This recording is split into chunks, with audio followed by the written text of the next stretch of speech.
La République démocratique du Congo n'exporte plus les courants électriques, mais elle importe chez les voisins depuis déjà plusieurs années. C'est le ministre des Ressources hydrauliques et électricité, Teddy Lwamba Mouba, qui l'a dit dans un briefing spécial tenu le jeudi 18 juillet 2024 par le ministre de la Communication et Médias, Patrick Muyaya-Katembwe.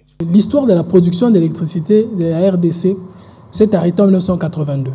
Avec Inga 2, il n'y a plus eu de projet. Mais ce qui était intéressant, c'est qu'à l'époque, cette production d'électricité suffisait aux besoins. La Gécamine, au sommet de sa gloire, pouvait consommer 500 MW et les restes qui étaient renvoyés via la ligne Ingashaba pouvaient être exportés vers les pays étrangers. C'est pour vous dire qu'aujourd'hui, nous n'exportons rien. Et pourtant, nous importons. La Zambie d'hier, qui recevait l'électricité de chez nous, nous recevons 250 MW. Je l'ai dit ici, peut-être vous n'avez pas tiré attention. La Zambie injecte 250 MW en RDC qui appuie le secteur minier. Et la génération de la richesse de ces 250 MW génère 8 milliards sur notre PIB. Ça veut dire que si nous n'avons pas ça, l'économie va tousser. C'est-à-dire que nous devons très vite faire pour avoir de la production interne pour répondre à ce monopole-là. Le poste de Bouandaanda qui sera lancé au niveau de Goma va permettre, avec la ligne NELSAP, en contact avec le Kenya et l'Éthiopie, on recevra très bientôt environ 50 à 100 MW qui viendra de l'Éthiopie jusqu'ici. L'Angola, avec la boucle de l'amitié, nous va faire injecter de la puissance ici. De Brazzaville, par moment, nous récupérons 25 MW. Les Tanzaniens, aujourd'hui, sont en train de voir avec la nouvelle centrale comment revenir avec un 100 MW pour entrer en RDC.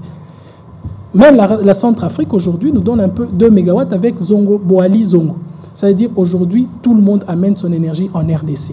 Et pour améliorer les conditions électriques dans une partie du Grand Bandundu, le ministre de l'Énergie annonce que les travaux du barrage de Kakobola touchent déjà à sa fin et dans 60 jours, cette station sera inaugurée. Par rapport à la centrale de Kakobola, je pense que c'est déjà des bonnes nouvelles parce que nous avons lancé la semaine dernière les essais. Et il y a Gungu qui a été électrifié. Je pense que les travaux de la construction de la ligne qui est arrivée, le dernier axe PK600 vers Kikwit, on est en train de finaliser les travaux. Et je pense d'ici 60 jours, avec l'avancée des travaux, nous aurons à inaugurer officiellement. Je pense que c'est un succès d'avoir atteint cet essai-là. Donc à Kobola, les travaux sont presque à la fin. Le dernier virage, c'est le raccordement PK600 Kikwit. Actuellement, nous avons 7000 abonnés qui ont été raccordés à Kikwit. Et on est en train d'avancer parce qu'on espère atteindre les 14 000. Répondant à une question d'actualité sur la trêve humanitaire dans l'est de la RDC, le porte-parole du gouvernement, Patrick Muyaya-Katembwe, dit ceci. Sur la trêve humanitaire, je crois que vous avez suivi hier la décision de la prolonger. Il y a une communication qui a été faite de la Maison-Blanche qui revenait, évidemment, ils ont noté qu'il y a eu des incidents durant la trêve, notamment ce que nous avons déploré du côté des Bweremana.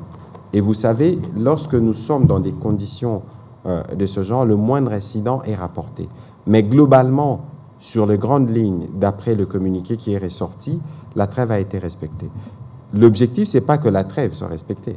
L'objectif pour nous, c'est de parvenir à la paix, parce qu'entre-temps, il y a des efforts diplomatiques qui doivent se faire, notamment dans le cadre du processus de Luanda.